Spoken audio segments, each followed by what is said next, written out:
Bonjour tout le monde! Alors aujourd'hui, on se retrouve. Ça fait longtemps qu'on ne s'est pas vu parce qu'en fait, il s'est passé des choses incroyables dans ma vie. Euh, j'ai déménagé, d'où cette magnifique lumière. Parce que tout le monde me dit genre, non mais ça ne voit rien. Bah, maintenant vous pouvez voir tous les pores et tous les boutons de mon visage. J'espère que vous êtes contents. Et aussi, il y a Demba, être adorable s'il en est, qui m'a offert ce magnifique micro où je pourrais faire peut-être un jour de l'ASMR. Tu entends si je fais ça? Bref. Donc, Demba fait des vidéos de montage. Tout le monde me dit tout le temps, genre, Océane, machin, il faut que tu fasses du montage dans tes vidéos. Si le montage vous manque, je vous invite à aller voir ses vidéos parce qu'il fait de très, très beaux vlogs de voyage, souvent avec des très beaux montages. Il s'amuse beaucoup et ça se voit.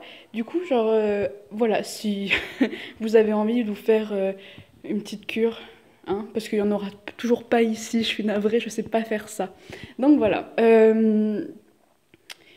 Bon, aujourd'hui, pour la nouvelle année, on va parler de Twilight. En fait, un jour, j'ai rencontré un type en soirée qui me plaisait et tout. Et genre, il m'a dit qu'il était étudiant en philo. Et donc, dans ma tête, enfin, je suis vraiment trop nulle à ça. Du coup, je me suis dit, on va le tester. Enfin, genre, c'est horrible, hein. Non, mais ne venez jamais vers moi pour demander des conseils. Mais genre, du coup, je lui ai demandé si c'était un cliché. Enfin, je lui ai pas demandé ça. Je lui ai demandé, genre, ah, en fait, j'ai commencé à lui parler de Twilight. Et le mec m'a snobé du reste de la soirée. Du coup, bon, déjà, enfin, je n'ai pas conclu, mais je me suis peut-être épargné une vie d'ennui, je pense. Bref. Donc, Twilight. En fait, Twilight, je trouve, illustre un peu l'attitude de beaucoup de gens. Je suis pas en train de dire que c'est un livre incroyable, chef-d'œuvre de la littérature, mais en fait, partir du principe que comme, je ne dirais pas le mot populaire, mais genre, enfin, comme on ne, voilà, les milieux académiques et tout, enfin, c'est comme si ça n'avait pas besoin d'être discuté, alors que il y a quand même, Twilight, c'est quand même un énorme truc idéologique et moral qui réactive quand même des, une éthique hyper passéiste, quoi. Et la meuf ne s'en cache pas. Enfin, sans même parler de l'autrice qui est mormone, bon, du coup, je l'ai mentionné, mais mis à part ça, si on regarde que le livre, en fait, enfin, genre, déjà, c'est un livre qui met en scène, genre, et qui valorise des héros qui ont 400 ans. 400 ans! Enfin, je sais plus, mais genre, je crois que le père de la famille, Carlyle, je crois qu'il s'appelle, genre, il a 400 ans! Genre, et en fait, tout le livre, il s'agit quand même de réactiver des vieux schémas pour dire, regardez, c'est vraiment génial, comme c'était avant.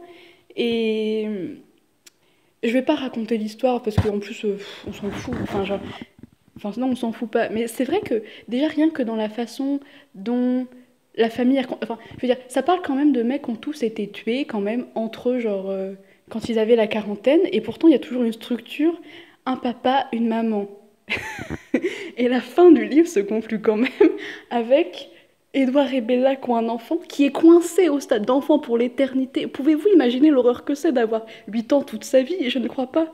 Bah, elle est coincée à cet état et genre, c'est montré quand même à quel point c'est vraiment génial d'être figé dans... et d'être figé dans le temps, quoi. C'est horrible. Enfin bref. Enfin, c'est horrible après. Je devrais pas dire ça. Mais c'est juste genre... Enfin vraiment la fin, c'est un papa, une maman, un bébé. Pour toujours. Et en fait, ce qui est intéressant aussi, c'est qu'en fait, malgré ça, enfin, donc une morale catholique un peu hardcore, enfin, catholique, je sais pas trop, mais une morale religieuse, il y a quand même une espèce. Non, avant de parler de cul, parce que ça parle de cul, Twilight, paradoxalement. Bref, avant de parler de ça, aussi, genre dans la forme même, en fait, elle pastiche complètement le roman genre du 17e, 18e siècle. Et elle s'en cache même pas parce qu'en fait, elle cite dans le numéro 2 par exemple, Jane Austen, et elle a des tics de langage qui sont... Enfin, tu sens que la meuf, elle veut faire genre dans le passé, quoi. Et au-delà de ce qu'elle réactive comme motif littéraire, la première rencontre, machin, machin, vraiment dans son style, il y a Et le pastiche, c'est-à-dire la copie, en fait, elle essaie de copier un style qui n'existe plus. Mais ça, en fait, il y en a beaucoup qui le font, hein. La littérature, c'est un milieu qui a beaucoup du mal, qui a beaucoup du mal, qui a beaucoup de mal à se renouveler. Et je le déplore. Bon, maintenant, parlons... En fait, paradoxalement, face à ça, je trouve... Parce que j'avais lu un article sur Mademoiselle qui disait que c'était dommage que la littérature pour ados parle pas de sexe. Oui, je dis ça pour augmenter mes stats, ça ne marchera pas du tout. Bref.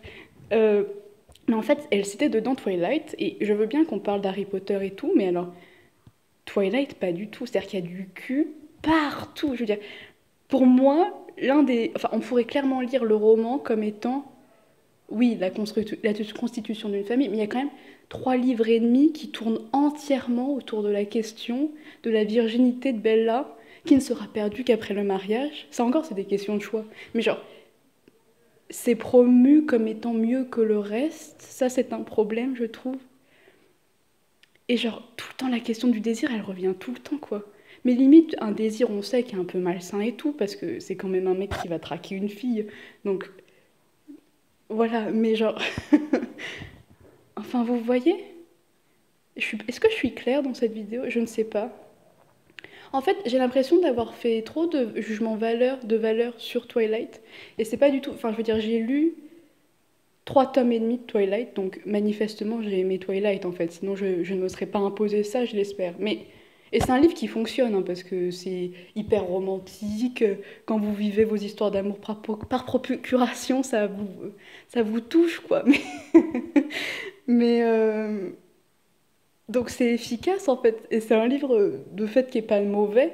Mais en fait, ce qui vient, c'est de cette histoire de on n'en parle pas parce que ça ne mérite pas d'en parler. En fait, c'est une attitude qui est dangereuse, je trouve. Et ça s'applique là à la littérature, mais en vrai, ça s'applique à l'ensemble de enfin, à l'ensemble à l'ensemble des quoi? Des vecteurs, des vecteurs de langage, quoi. Donc voilà. Donc Twilight, je pense que il arrive un moment dans la vie où Twilight ne nous touche plus. Ma grand-mère, ma grand-mère l'a lu à 75 ans, elle l'a beaucoup aimé. Mais voilà, je ne sais pas ce que ça indique. Et je l'ai lu. Enfin bref. Et je l'ai aimé à l'époque. Écoutez, voilà ce que j'avais à dire sur Twilight. Euh, Bah dites-moi ce que vous en pensez. Est-ce que vous avez lu Twilight? Vous pouvez, vous pouvez lâcher un coms. Non, ne lâchez pas de coms. Enfin, si vous pouvez, mais bref. Voilà. Bah écoutez, si quelqu'un revoit le mec de la soirée, euh, lui dites pas que j'ai fait cette vidéo. Et... Ou si, je ne sais pas. Bref. Mais à bientôt en tout cas. J'espère vous revoir très vite. Enfin, plutôt vous, que vous me reverrez vite. Bisous!